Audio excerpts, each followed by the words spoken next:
ഗീതുവിൻ്റെയും ഗോവിന്ദൻ്റെയും ഇന്നത്തെ കഥയിലേക്ക് സ്വാഗതം. അങ്ങനെ ആദ്യം കാണിക്കുന്നത് തന്നെ ഗീതുവും ഗോവിന്ദും രഞ്ജുവൊക്കെ കൂടി വിജയലക്ഷ്മിയുടെ അടുത്തിരുന്ന് ഇങ്ങനെ വിജയലക്ഷ്മിയുടെ അടുത്ത് വർത്തമാനമൊക്കെ പറഞ്ഞിരിക്കുന്നതാണ്. ഇവരിങ്ങനെ ഭയങ്കര സ്നേഹത്തോടെ സംസാരിച്ചിരിക്കുന്നതൊക്കെ ഇടയ്ക്ക് വന്നിട്ട് രാധികയും വരുണും കൂടെ നോക്കുന്നുണ്ട്. അപ്പോഴത്തേക്കും വരുണും രാധികയ്ക്ക് ഒട്ടും ഇഷ്ടപ്പെടുന്നില്ല.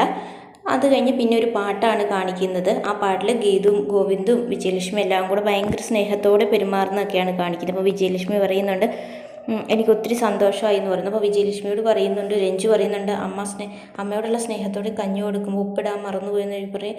വിജയലക്ഷ്മി പറയുന്നുണ്ട് ഇല്ല, എനിക്ക് കണ്ണിൽ നിന്ന് വരുന്ന കണ്ണുനീര് മതി, അത് തന്നെ ഉപ്പായിട്ട് വരുന്നുണ്ട് എന്ന് പറയുന്നുണ്ട്. അപ്പോഴത്തേക്കും പറയും എന്തിനാ ഇങ്ങനെ വിഷമിക്കുന്നതെന്ന് പറയും. അപ്പോഴത്തേക്കും ഗോവിന്ദം കൂടി ഇങ്ങനെ വിഷമിക്കും. പറയും എന്തിനാ നമ്മൾ വിഷമിക്കുന്നത്, സന്തോഷം. അങ്ങനെ അവരുടെ എല്ലാവരുടെയും കൂടെ ഒരു സന്തോഷ നിമിഷമാണ് കാണിക്കുന്നത്. ഗോവിന്ദും ഗീതും ഒക്കെ കൂടി വിജയലക്ഷ്മിക്ക് ഭയങ്കര സന്തോഷമാകുന്നുണ്ട്. പക്ഷേ രാധികയ്ക്ക് ഒന്നും ഇഷ്ടപ്പെടുന്നില്ല. അപ്പോൾ രാധിക വരുണും കൂടി ഇങ്ങനെ സംസാരിച്ചുകൊണ്ടിരിക്കുമ്പോൾ വരുൺ പറയുന്നുണ്ട് ആ കാത്ത് സൂക്ഷിച്ച മാമ്പഴമായപ്പോൾ അതേ കാക്ക കൊത്തി കൊണ്ടുപോയി എന്നൊക്കെ പറഞ്ഞ് ഇങ്ങനെ പറയും കേട്ടോ. അപ്പോഴത്തേക്ക് രാധികയ്ക്ക് നല്ല ദേഷ്യം വരുന്നുണ്ട്. പിന്നെ അവരെ കാണാനായിട്ട് ഓർഫനേജിൽ നിന്നുള്ള ആൾ വരും. അപ്പോൾ അവരിങ്ങനെ സംസാരിച്ചുകൊണ്ടിരിക്കുകയാണ് രഞ്ജുവും ഗോവിന്ദും ഒക്കെ കൂടെ. അവർക്കറിയേണ്ടത് അനാർക്കലിയുടെ മകളെക്കുറിച്ചാണ്. അപ്പോഴത്തേക്കും ഗോവിന്ദ് പറയുന്നുണ്ട് അമ്മയുടെ ശിഷ്യഗണത്തിലുള്ള എല്ലാവരെക്കുറിച്ചും അറിയണമെന്നൊക്കെ പറഞ്ഞ് ഇങ്ങനെ പറയുന്നുണ്ട്. അപ്പോഴത്തേക്കും അങ്ങനെ കുറേ പേരൊക്കെ കിട്ടുന്നുണ്ട്. അപ്പോഴത്തേക്കും അതിലൊരു ലക്ഷ്മി എന്ന് പറയുന്ന ഒരു പേര് വരുന്ന ഒരാളുണ്ട്. അപ്പോൾ അവർ പറയുന്നുണ്ട് അതിനെക്കുറിച്ച് നമുക്ക് എന്താണേലും അന്വേഷിക്കണം, അത് അജാസ് വഴി നമുക്ക് അന്വേഷിക്കണമെന്നൊക്കെ പറഞ്ഞ് ഇവർ സംസാരിച്ചുകൊണ്ടിരിക്കുന്നത് ഗീതു ഇങ്ങനെ കാണും. അപ്പം ഗീതുവിന് ഇങ്ങനെ എന്തോ പോലെ ഇങ്ങനെ ഗീതുവിൻ്റെ അടുത്ത് ഇവർ പറയുന്നൊന്നുമില്ല. പക്ഷേ ഈ വന്ന ആൾ അപ്പോൾ പറയും എന്നാൽ അമ്മയുടെ അടുത്ത് സംസാരിച്ചുകൊണ്ടിരിക്കുന്നൊക്കെ പറഞ്ഞിട്ട് അവർ പറയാം കേട്ടോ. അപ്പോൾ ഈ ഓർഫനേജിൽ നിന്ന് വന്ന ആൾ ഇങ്ങനെ സംസാരിക്കാനായിട്ട് ചെല്ലുവാണ്. അപ്പോഴത്തേക്കും ഗീതു ചോദിക്കുന്നുണ്ട് എന്താ അവർ സംസാരിച്ചതെന്ന് ചോദിക്കുമ്പോഴത്തേക്കും പറയുന്നില്ല. അപ്പം ഗീതു അവരറിയാതെ എന്തൊക്കെയോ സംസാരിക്കുന്നുണ്ടെന്നും ഗീതുവിന് മനസ്സിലാവുകയാണ്. അങ്ങനെ അവർ പറയുന്നുണ്ട് എന്താ സംസാരിച്ചതെന്നുള്ള കാര്യമൊക്കെ ഗീതുവിനോട് പറയുന്നു.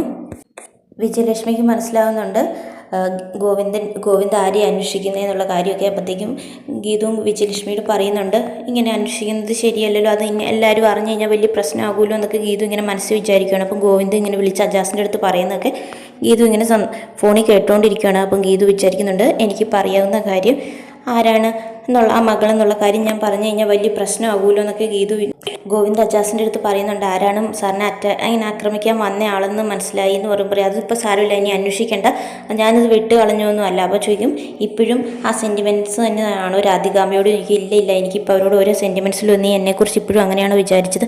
എൻ്റെ ഭാര്യയും കുഞ്ഞിനെയും അമ്മേനൊന്നും വേണ്ടാത്തവരെ എനിക്കും ഇഷ്ടമല്ല, സ്വന്തം മകന് വേണ്ടി അവർ എന്നെ വരെ തള്ളി പറയൂ എന്നൊക്കെ പറഞ്ഞിട്ട് ഇങ്ങനെ ഗോവിന്ദ് പറയുന്നതാണ്. ഇതൊക്കെ ഗീതു കേൾക്കുന്നുണ്ട്. പക്ഷെ ഗീതുവിന് എന്താണെങ്കിലും ഗോവിന്ദിൻ്റെ അടുത്ത് തുറന്ന് പറയാൻ പറ്റുന്നില്ല. അപ്പോൾ ഇങ്ങനെ ഒരു രീതിയാണ് ഇന്നത്തെ എപ്പിസോഡിൽ കാണിക്കുന്നത്. അപ്പം ബാക്കി കഥയുമേ നമുക്ക് നാളെ കാണാം.